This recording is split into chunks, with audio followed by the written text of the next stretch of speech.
migrations or planning Windows Server migrations. Now, of course, we're all very aware that Microsoft has declared Windows Server 2003 end of life, end of support to be July 14th, 2015. So how do we plan our migration to a more modern infrastructure? Well, we've asked our friends at Fedcom Technology to help walk us through the process and point out some considerations we might want to take into account. As always, this presentation is brought to you by New Horizons Learning Solutions. With over 2,100 classrooms, thousands of courses, and multiple modalities to meet your requirements, New Horizons is your local learning partner with worldwide presence. Our presentation today is provided by Tejusvi Ganesh, and probably for obvious reasons he goes simply by Ganesh, with Fedcom Technology. Fedcom Technology is an IT services and solutions company located in San Diego, California. Fedcom Technology specializes in deploying cutting-edge IT services to small and medium market businesses. As always, questions are encouraged. You can ask them using the control panel, and I will collect and ask those questions of Ganesh as we go along. With that said, Ganesh, I'll turn it over to you now. For investing your time today to join us for this webinar. A few of the key points that I want to have you guys take away from today's presentation are: what is a product's EOL? How does this affect your business? And what are your options, and how do you start planning? Next slide. So who should attend this webinar? If you have a Windows Server 2003 deployed in a production environment, then this webinar is for you. If you're planning any server migration, then this webinar is also for you. Why should you attend this webinar? If you need any clarification on what the different end-of-life dates that Microsoft has provided mean, and you're unsure of which of the Windows Server versions you should be moving to. Next slide, please. So Microsoft defines three main support phases for their operating systems. The first is a service pack end of service date, then mainstream support phase, and then an extended support phase. So the way that Microsoft defines mainstream support is that they will offer mainstream support for a minimum of 5 years from the date of the product's general availability, or 2 years after the successor product is released, whichever is longer. So for example, if you buy a new version of Windows 5 years later, then another version of Windows is released, you'll still have 2 years of support left on the previous version. So this chart here goes over the differences between mainstream and extended support phases. The biggest differences are security updates are available during both mainstream and extended support phases. However, non-security updates are no longer available during the extended support phase. Also, during mainstream support phase, end users are able to request changes in product features and product designs. However, this is not available during extended support phases. Also, complimentary support, whether that be via phone call or email or online support, is included during mainstream support, however, is a paid feature when the product enters extended support phase. One of the things that is available is the Microsoft Online self-help resources, whether this be their white papers or their TechNet, and this should be available even after a product exits extended support phase. Now that we've defined what the mainstream support is, let's define what extended support phase is. So Microsoft says that they will offer extended support for, again, a minimum of 5 years from the date's original general availability, or 2 years after the second successor product is released, whichever is longer. So once a new version of Windows is available, then mainstream support will end after 2 years of that first new release. However, extended support will go for 2 versions after. So for example, extended support for Windows 2003 is now coming to an end because we had Windows 2008 and now Windows 2012, and it's been 2 years since the release of 2012. Therefore, the extended support phase for 2003 is now reaching its end. Next slide, please. So the question becomes, why replace any of your existing infrastructure? You might be asking yourselves, we have a Windows server that's working. There's no issues with its speed or efficiency. Everything seems to be running smoothly. Why rock a smooth sailing boat? So like we defined in the previous slide, as Microsoft releases new versions of their operating system, support for their older products will eventually come to an end. Now the question is, how does this affect the end user and the businesses? After a product reaches its end-of-life date, which is after the extended support phase is closed, there'll be no more updates released for that version of Windows. Now, this opens up the business to two main issues. A, because there's no new security updates available for Windows, if a new security threat is discovered and released to the public, then your servers will be vulnerable. So even though Microsoft knows that these security threats might be out there in the public, they are no longer going to be doing any updates to patch those issues. The second problem comes with compliance. So this might be compliance requirements due to the nature of the business, whether that be from other third-party vendors that you're involved with, or if it's something that's regulated by the government, or any kind of situation like that.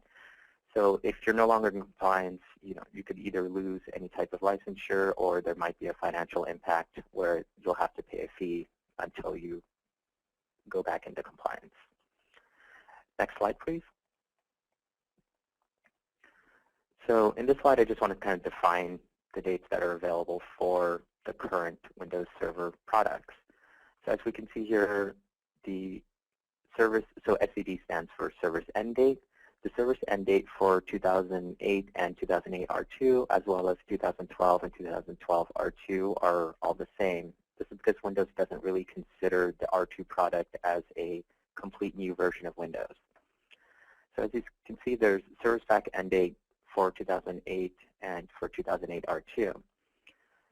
So when Microsoft releases the service pack, that will also extend the service pack, or the operating system's extended service pack end date.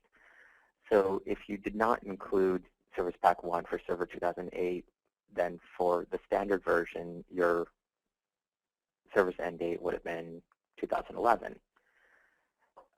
As you can see, there's nothing listed for server 2012 as Microsoft hasn't released any service packs yet.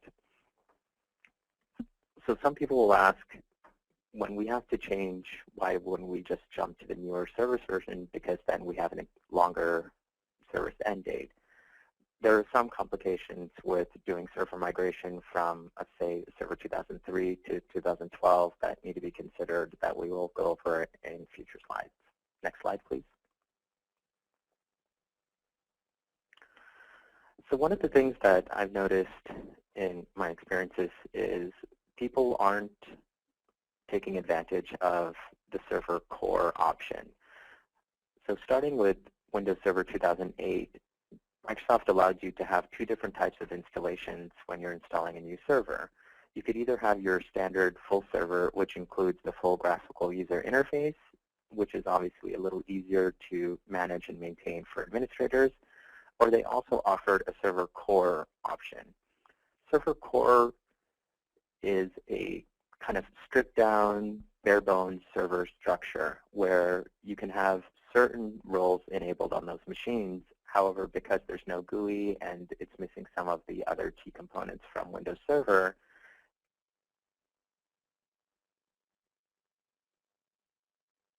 two of the things that are the advantages of running server core is, first, the footprint for the server is much smaller.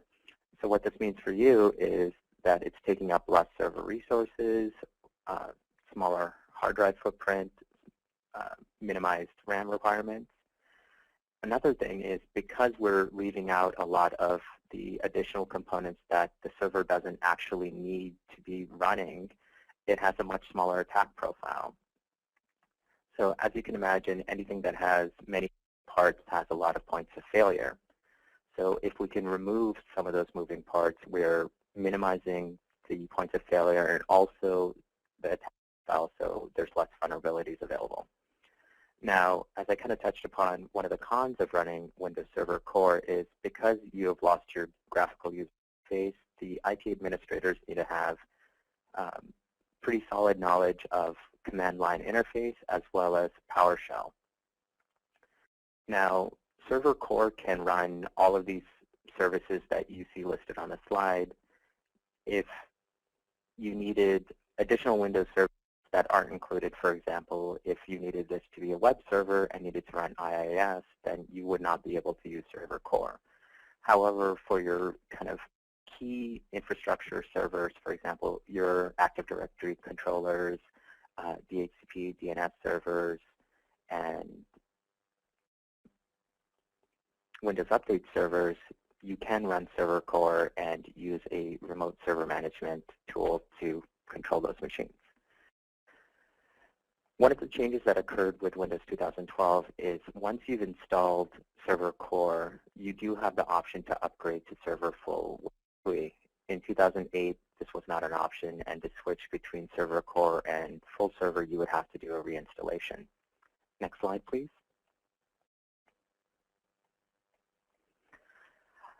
So there are several licensing differences between Windows Server 2008 and Windows Server 2012.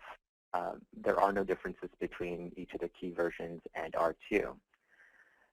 When we had Windows Server 2008, there were many, many different flavors of Windows Server available, each with its own licensing and options for each version.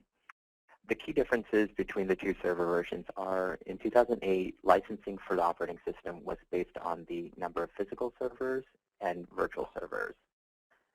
This wasn't an issue because most people running 2008 were running on bare metal, whereas in 2012, Microsoft saw that people were running their operating systems not on the hardware itself, but under a hypervisor.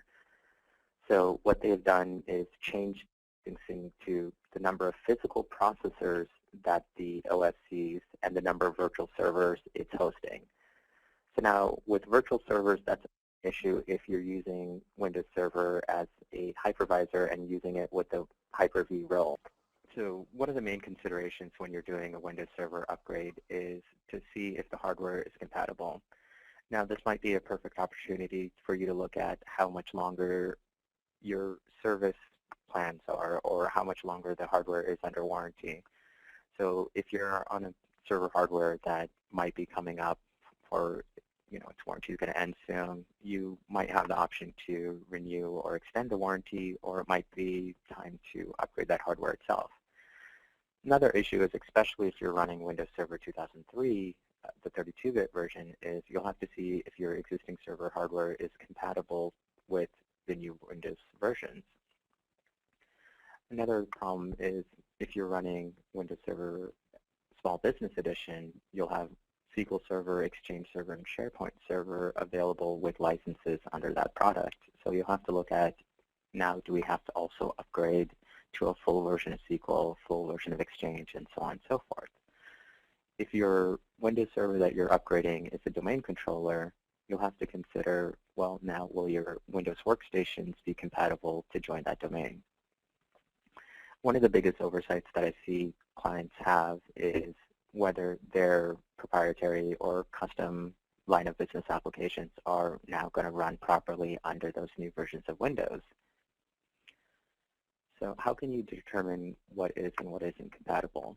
Microsoft has a great tool known as Microsoft Upgrade Assistant, which is a standalone software package that will run on a server, will evaluate what roles, features, and software is installed on that server, and check against TechNet to see if there's any known compatibility issues.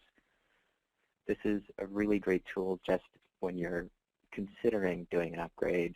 Run this and look at the analysis it gives you, and they'll give you a kind of global overview of what roadblocks might be in the future. Now, if you have an in-house IT department that is developing your applications, you can check with them and let them know that you're planning on moving from version X to version Y, and have them look up and make sure that your application will run. Now, the best thing that you can do is create a test network. This obviously means that you need to have spare hardware or somewhere to run a test network. The best thing to do is set up a lab environment that very closely mimics your production environment. It doesn't have to have the same amount of resources, as you're not going to be supporting any clients, but you want to have the two networks as close to each other as possible. Then when you check things in your lab environment, you'll be able to see what does get affected and what kind of roadblocks you're having there, and have a clear plan for when you upgrade your production environment. Next slide, please. So we're going to go over a couple special cases now. Next slide.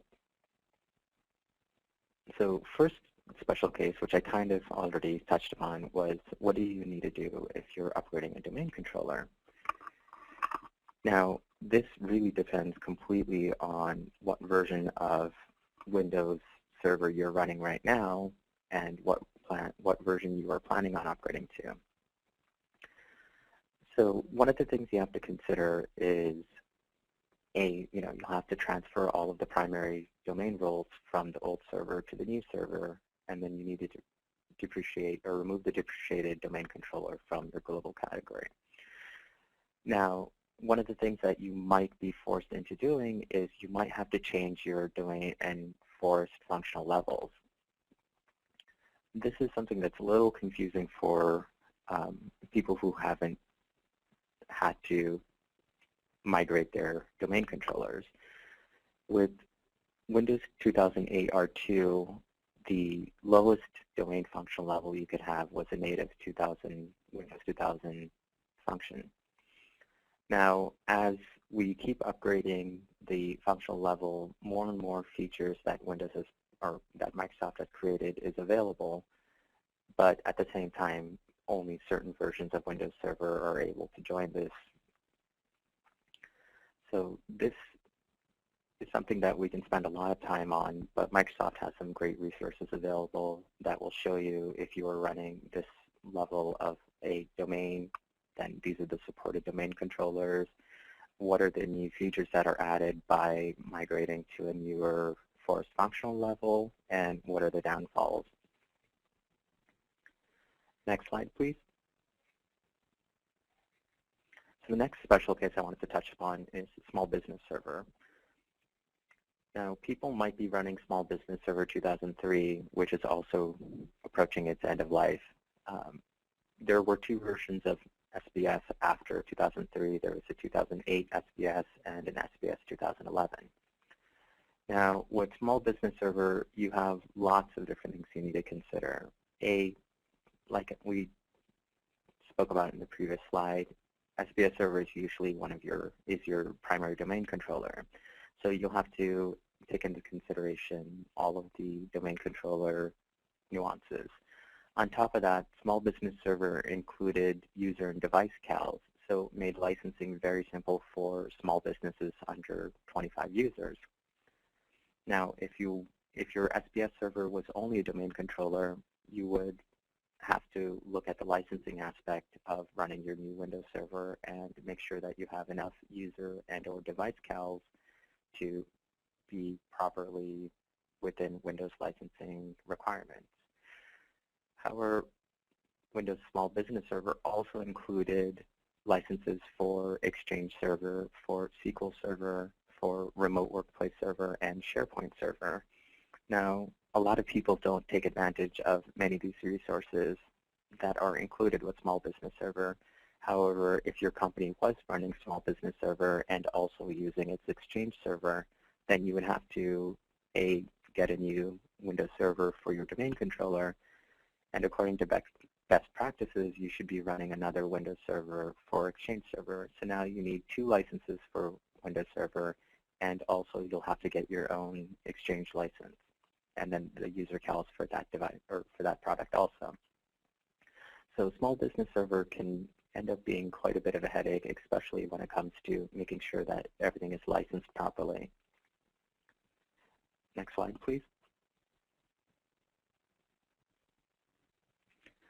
Now, Windows Server 2003 can be a bit complicated, especially if your existing Windows server is running the 32-bit version of the operating system. Windows Server was available both in 32-bit and as well as 64-bit versions. So first thing you need to consider if you're running Windows 32-bit is, will your existing hardware support the new server requirements? This is something that the Microsoft Upgrade Advisor can kind of give you a little help there. Other issue is, while Windows Server 2008 and 2012 all have a Windows 32-bit on Windows 64, or otherwise known as WoW 64, where they can run 32-bit applications natively, they don't offer any support for a 16-bit application. So again, this is a question of, if you have third-party vendor software, will that run properly on a 64-bit operating system? So that's something that you can call and ask them. What I've noticed in my experiences is they will either require you to update to a newer version, or I've also come across situations where that company is no longer even in existence, and you're unable to get any new versions of the software.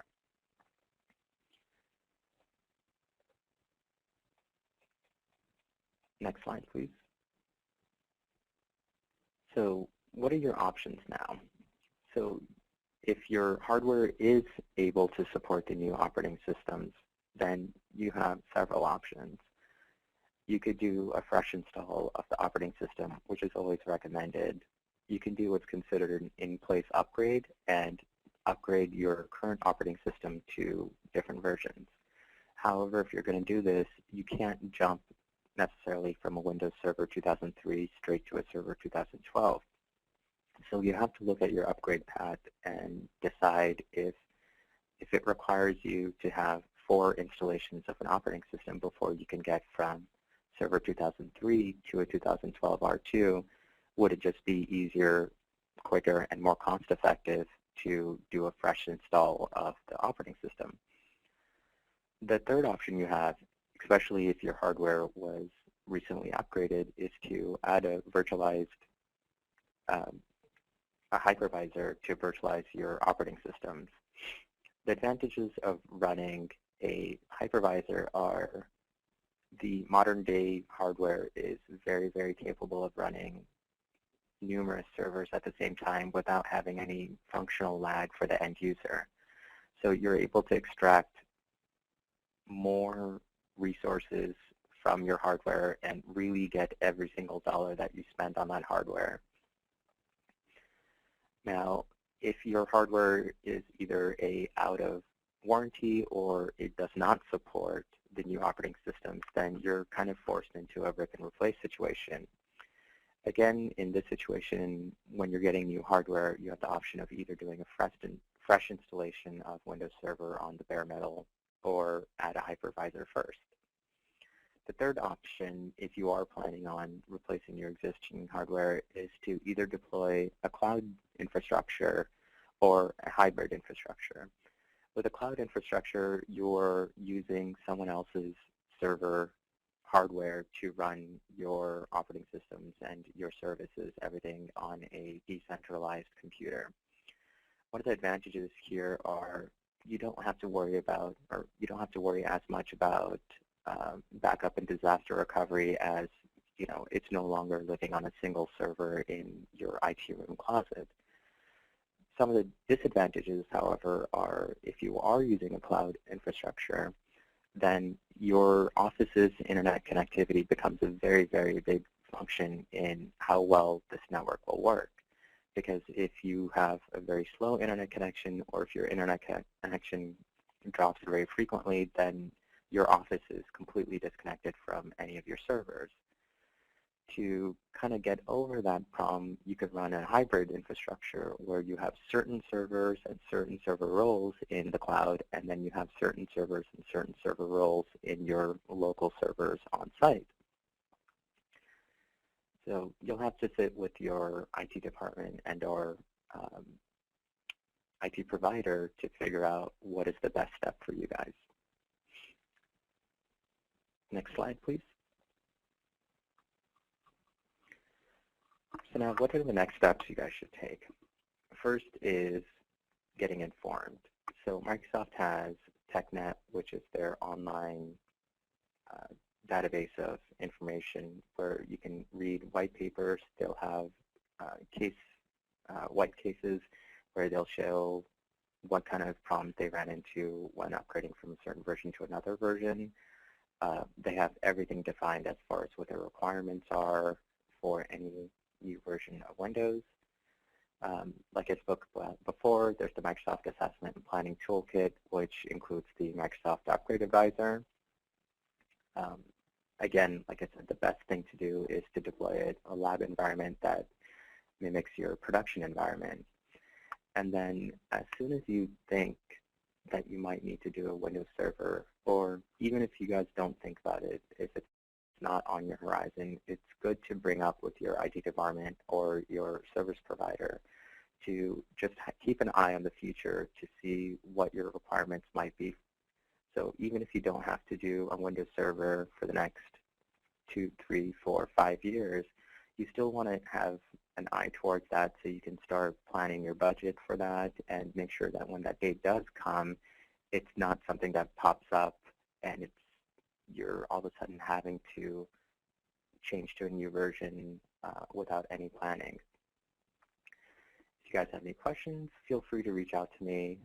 My email address is tganesh@Fedcom Technology.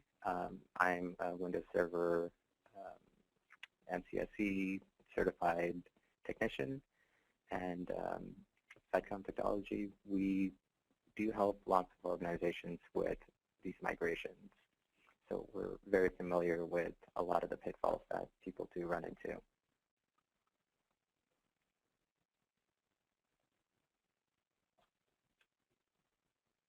Ganesh, thank you very much. And for all of you who are out there, I open the floor to you for any questions that you might have. Please go ahead and use your control panel and list your questions. I'll be happy to read them off to Ganesh. One question we had coming in, will this be available as a recording after the session? The answer is yes. All of our next level webinars are recorded and then posted to our YouTube site. You can subscribe to it and see previous and any upcoming webinars there as well. In fact, we have a webinar coming up at the end of the month for those of you who are using Oracle, and it's about migrating from Oracle 11 to 12C and what sort of considerations you might want to, well, consider while you're doing that.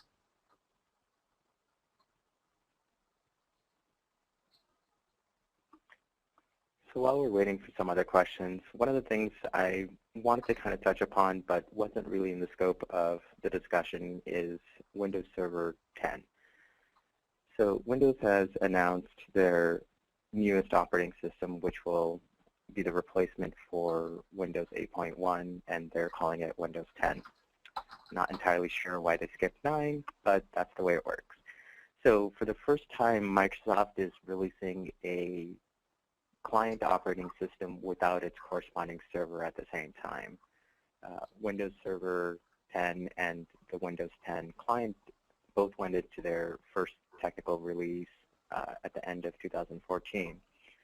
Windows has finally announced that the date for Windows Server 10 is going to be, or date for release isn't going to be until probably first quarter of 2016.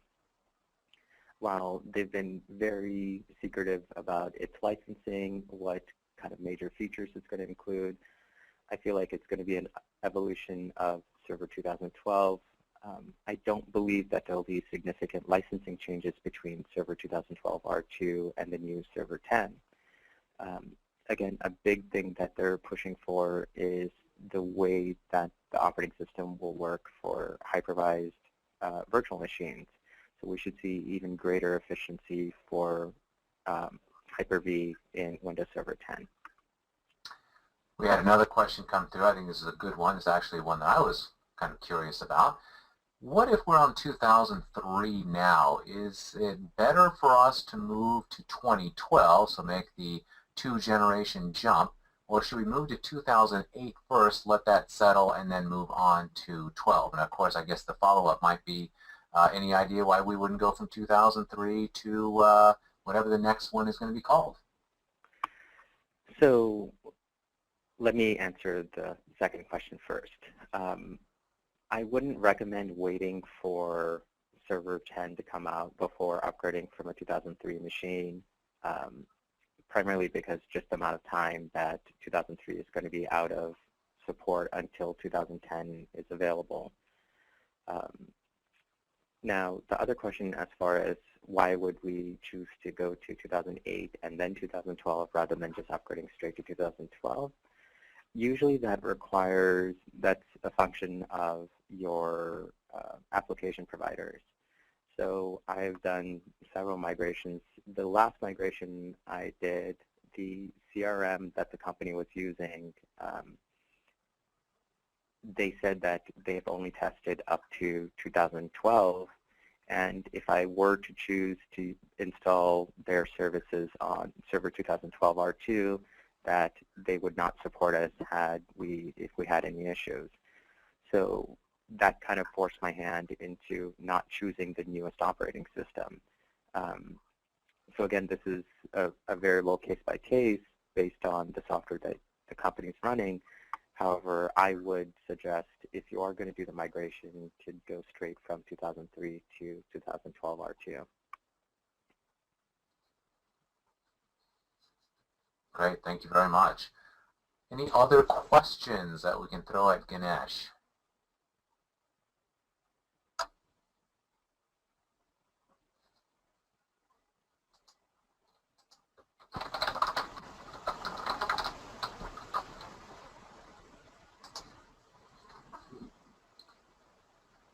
All right. Well, it looks like the questions have stopped at this point. Ganesh, thank you very much. Thank you to Fedcom Technology for presenting today, and thanks to everyone who joined us for this presentation. We appreciate your time, and we look forward to hosting you again at the end of this month for the Oracle server migration discussion. Everyone have a wonderful day. Thank you.